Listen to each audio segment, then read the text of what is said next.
and candidates who are here today. We're excited to host this forum. And I just want to say that now more than ever, local journalism is incredibly important. And as Evanston prepares for its upcoming elections, the Daily Northwestern, the Evanston Roundtable, and Where the People Meet TV are really dedicated to providing accurate and engaging and transparent coverage. So we're really looking forward to this forum today and getting to talk about and ask questions about the issues that matter the most to Evanston. And hello, can you all hear me? Okay.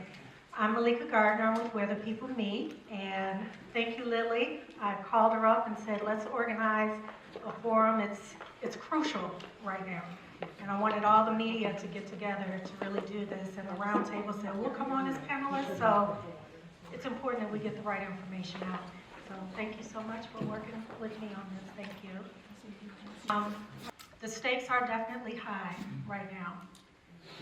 And across the country, we see things shifting in policy, in power, in leadership. And Evanston is the same thing. We have a lot of shifting taking place. And some people see it as progress, and they're excited for what's to come. And then others see this shifting as a serious concern. So whether you agree with it or you don't agree, you support, you don't support, the point is it's leadership that matters. It matters. And this property that we're on right now, the history of this property, think about the leadership. Black families lived on this property. They had homes. It was the leadership back in what, 1930? 1929. The leadership decided they wanted this land. So they literally picked up the houses from the ground and moved them to the 5th Ward. That's how powerful leadership is. That's how powerful it is. And that's how powerful elections are. Because guess what? It can happen again. Might be happening right now, it just doesn't look the same. So we gotta pay attention. We gotta stay engaged. We gotta stay informed. And so I thank my media crew, friends here, Heidi Rondova, helping us out, my partner in crime, Don here, Percy, my mom, everybody, and all of you for coming out, because you could have been at the Super Bowl, watching the Super Bowl. But you put Evanston first, and that speaks volumes, and I thank you. So listen closely to all the candidates, the questions, and we will be coming out to get questions from you to ask the candidates. And thank you to the candidates. They're all coming at their different times. Thank you for all you do, and thank you for coming and take the tough questions from the panelists and the residents. Thank you so much. So we're going to get started and get this ball rolling. For sure. Welcome, Councilmember Kelly. Thank you. Your opponent declining. If you have a question for him, we'll admit. Yeah, first give us 30 seconds of who you are. Okay, so thank you. Thank you very much for this event, hosting this event. I'm Clare Kelly. I'm the council member for the 1st Ward of Evanston. I'm finishing my 1st term. I am a lifelong resident of Evanston, 54 years plus, all in the 1st Ward. I raised 2 boys who went through the public schools, Orrington, Haven, and the high school, at the same schools I went to. I have a long track record of standing up and advocating for the residents of Evanston, going to bat for them and winning.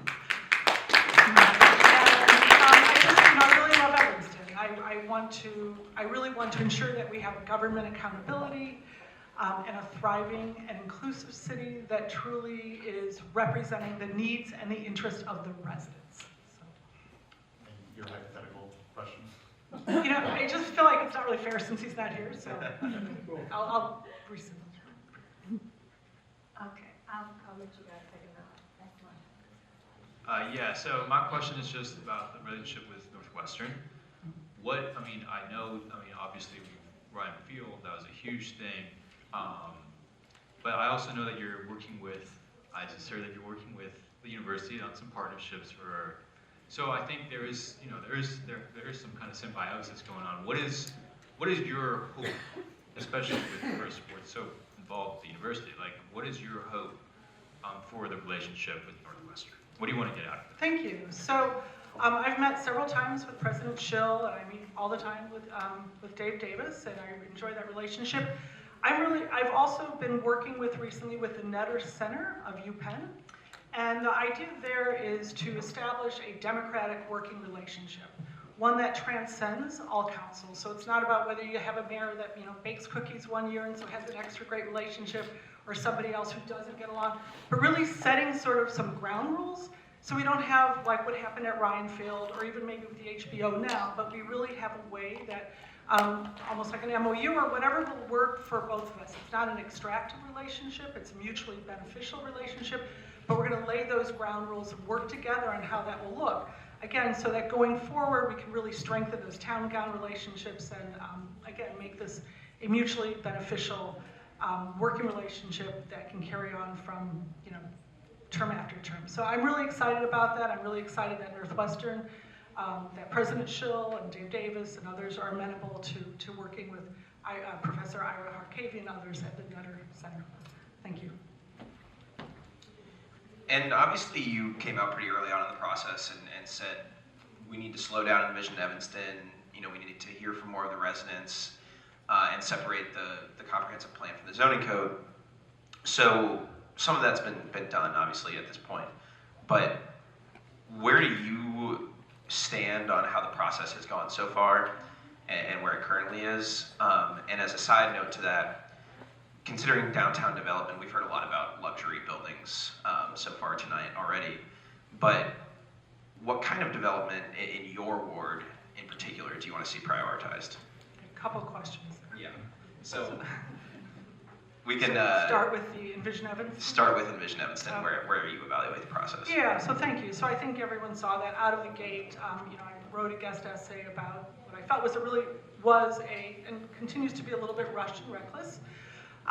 It took a lot of hard work, and people know who were on the scene and behind the scenes working with me to get this back to the dais for discussion about why this was moving forward in such a rushed way. And one of the main concerns was exactly that we had the comprehensive plan. And for people who don't know, when you develop a comprehensive plan, that's when you decide, when the residents come together and you talk about your hopes and your dreams and what you want to see Evanston become over the next 20 years. And you lay that out and you look at that based on data. And then once you figure that out and you pass that and you understand what your plans are, what you'd like to see, what your goals are, then after you decide that, then you craft, past that agreed upon sort of comprehensive plan, then you craft zoning implementation that will then bring us those goals. So unfortunately, it was originally moving forward with both of those. There was some decision made to fold those in together. And that's really unholy by planning standards. Like, that's not the way to do it. So I'm very happy. It was I could collaborate with a couple of my council members to get it to the dais, to have that discussion go forward, and then have unanimous support to actually decouple, have the comprehensive plan come first, and then work on the zoning later. So I'm very glad at this point that we have done that we've separated the zoning from the comprehensive plan, and that we're working on the comprehensive plan. So it's improved. I am very concerned that we were working with a very substandard product with the consulting firm, and that somewhere along the line we issued a second RFP and brought forward what I think staff agrees to as well was really not great work from our consultants. So I'm concerned we're still working on that foundation, but I'm hopeful. I'm hopeful that our staff will, we have a lot of expert staff, that we will move this in the right direction with community collaboration. And then you have another question. Yeah, and just as a side note to that, considering, luxury apartment buildings versus missing middle housing, what kind of development do you want to see prioritized in this process for the first ward? Yeah, so absolutely, affordable housing is huge, but I do want to say, there's a lot of talk about density, and I'm not opposed to density in itself. However, I'm not sure that that's the right lens that we should be looking through this, is how much density we want. It should be what's best, what's optimal, right, for our downtown. That's what we should be looking at. How do we get that affordable housing? It shouldn't be how much density we want. Maybe it ends up being that, but we absolutely should be having, I think Ms. Davis mentioned it, we should be having those discussions about the specifics. What percent of affordable housing do we want to increase in downtown? What percent of rentals? What percent of condominiums? What percent of single-family homes? All of that, we should have that on the table. That should be part of the discussion of the comprehensive plan. What percent do we want to increase it? And then how are we going to get there?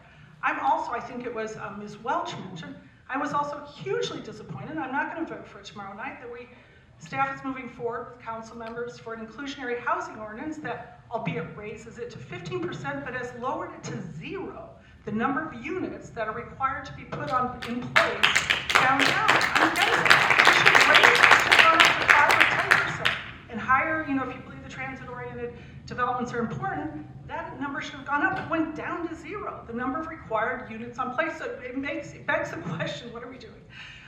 So I want to see more affordable units. I want to see that inclusionary housing ordinance revised so that we actually mandate units in place downtown. We need to, integrate our city, not move in the opposite direction. But I do think we can look at density. I think downtown is a place where we can consider density. I'd like to see it, but again, it's not just a carpet zoning of density. It's not just endless height on buildings. I don't mind tall buildings. What I do care about is beautiful architecture. I moved with several other council members an ordinance for an urban design commission or community design commission so that we can really assess the community needs in terms of design, placement, space. So I think with that we can be more assured that we can get a beautiful development that enhances downtown, that enhances our community. Can you hear me? Yes. So back in 2023, a hearing took place where our former city corporate counselor, Nick Cummings, went before Judge Nancy Maldonado in a federal court to end a 20-year decree between the residents of Evanston, the community, and Northwestern, so that Northwestern wouldn't have to have discussions with the residents about what they want to do. And you ran down to the federal court, and you blocked it, and Judge Maldonado threw it out.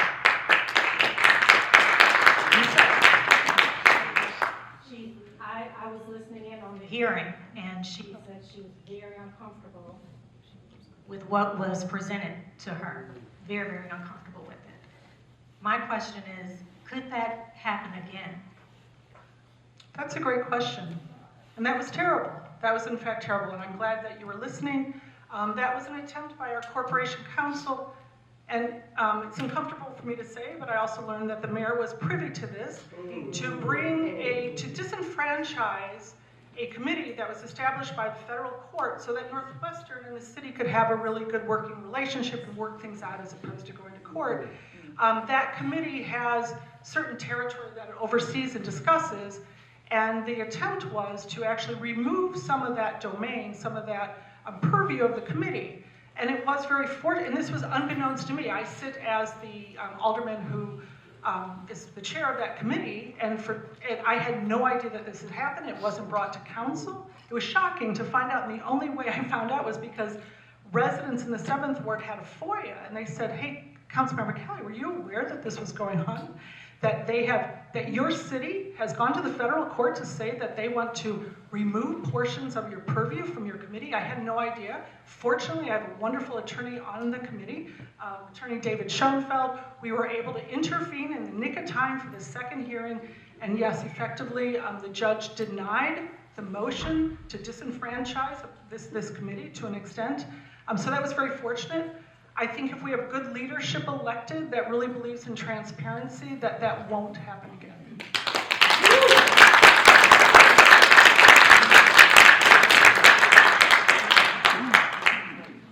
And now we have time for one resident question. I was full of questions earlier. All right, in that case, we'll move forward with a 30-second closing. Okay, well, thank you very much. I